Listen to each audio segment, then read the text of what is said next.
Exodo Kapitulo 13, Ang pagtatalaga sa panganay. Sinabi ni Yahweh kay Moises, ilaan ninyo sa akin ang mga panganay sapagkat akin ang lahat ng panganay na lalaki sa Israel, maging tao o hayop. Ang pista ng tinapay na walang pampaalsa. Sinabi naman ni Moises sa mga Israelita, aalalahanan ninyo ang araw na ito ng inyong paglaya sa pagkaalipin sa bansang Ehipto, mula ro'y inilabas kayo ni Yahweh sa pamamagitan ng kanyang kapangyarihan.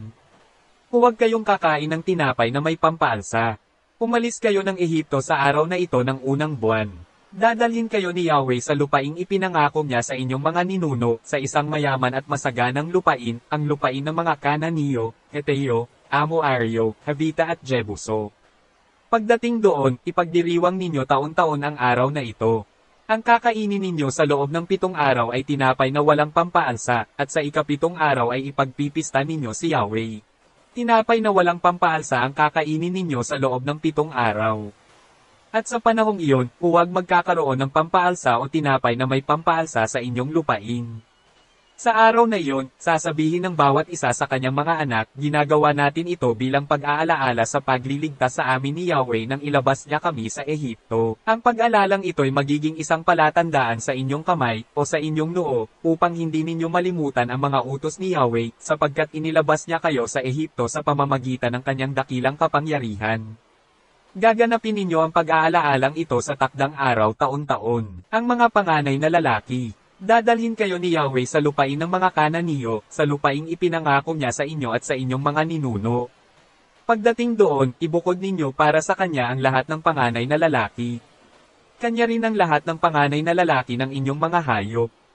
Lahat ng panganay na lalaki ng mga asno ay ubusin ninyo ng tupa, kung ayaw ninyong tabusan, baliin ninyo ang leeg nito. Ubusin din ninyo ang mga anak ninyong panganay.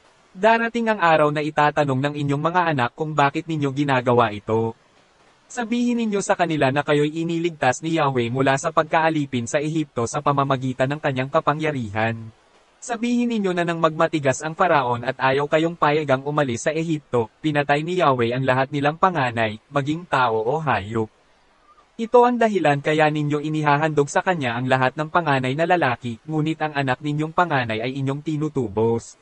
Ang paghahandog na ito'y magsisilbing palatandaan, tulad ng tatak sa inyong kamay o sa inyong noo, ito'y pag-alala sa ginawa ni Yahweh nang kayo'y ilabas niya sa Ehipto sa pamamagitan ng kanyang kapangyarihan. Ang haliging apoy at ulap. Nang payagan na ng Faraon ang mga Israelita, hindi sa daan patungong Pelistia sila pinaraan ng Diyos kahit na iyon ang pinakamalapit. Ayaw niyang ang mga Israelita ay mapasubo agad sa labanan, baka magbago pa sila ng isip at magbalik sa Ehipto. Kaya, sila'y pinaligid niya sa ilang, patungong dagat na pula, sila'y handang-handang makipaglaban ang mga buto ni Jose ay dinala ni Moises sa kanilang pag-alis bilang pagtupad sa kahilingan nito. Ang sinabi noon ni Jose, tiyak na ililigtas kayo ni Yahweh, pag-alis ninyo rito'y dalhin ninyo ang aking mga buto. Umalis sila ng suko at tumigil muna sa Etam bago pumasok ng ilang. Sa kanilang paglalakbay araw-gabi, patuloy silang pinapatnubayan ni Yahweh, kung araw ay sa pamamagitan ng haliging ulap at kung gabi sa pamamagitan naman ng haliging apoy na tumatanglaw sa kanila. Laging nasa unahan nila ang haliging ulap kung araw at ang haliging apoy kung gabi.